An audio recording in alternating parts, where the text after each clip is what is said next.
문재인 대통령은 8일 적폐 그랜드 슬램을 달성했던 이호성 방송통신위원장에게 임명장을 수여하는 자리에서 지난 10년간 공영방송이 참담하게 무너졌다며 공영방송에 대한 정치 권력의 개입을 시사했습니다.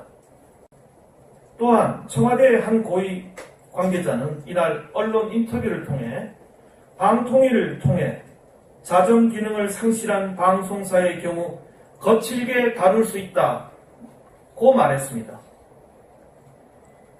이는 결국 정권의 방송 장악을 반드시 이뤄내겠다는 의지를 표명한 것입니다.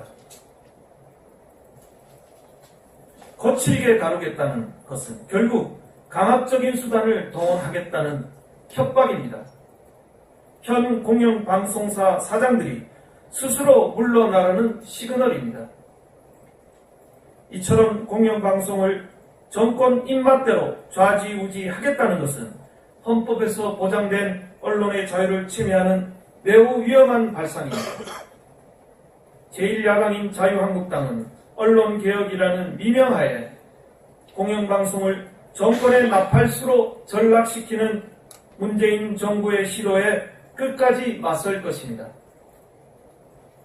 공교롭게도 같은 날 전국 언론노동조합 문화방송본부는 MBC 카메라 기자의 성향을 분석한 블랙리스트가 있었다며 기자회견을 열었습니다.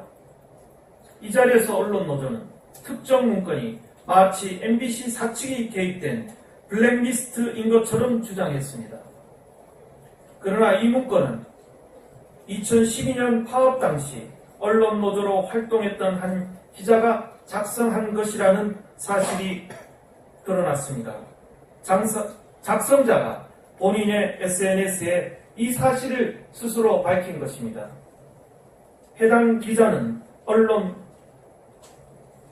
노조원 간의 편가르기, 부정부패, 이중적 태도 등의 회의감을 느껴 이를 작성하게 되었다고 합니다. 이 주장이 사실이라면 동료 간 공유까지 했던 개인 문서가 한순간에 블랙리스트로 둔갑한 것입니다. MBC 사측의 요구대로 언론노조는 입수 경위 등을 즉각 밝혀야 하며 철저한 진상조사가 이루어져야 합니다. 일련의 상황을 종합했을 때 청와대가 MBC를 흔들기 위한 치밀한 사정 각본을 갖고 있는 것은 아닌지 의심을 떨쳐버릴 수 없습니다. 청와대가 기획하고 언론노조가 행동에 나서는 것 아니냐는 의구심을 갖기에 충분합니다. 만약 이런 의혹이 사실로 드러난다면 청와대를 비롯한 모든 관계자들은 책임에서 자유롭지 못할 것입니다. 제1야당인 자유한국당은 공영방송의 공정성과 중립성을 흔들려는 모든 시도를 저지하기 위해 가능한 모든 조치를 다할 것입니다. 언론 노조의 동료가 작성한 이 문건이 정말 심각한 문제라면 언론 노조 지도부 자신들이 작성 공개했던 소위 언론인 부역자 명단을 상기해야 할 것입니다.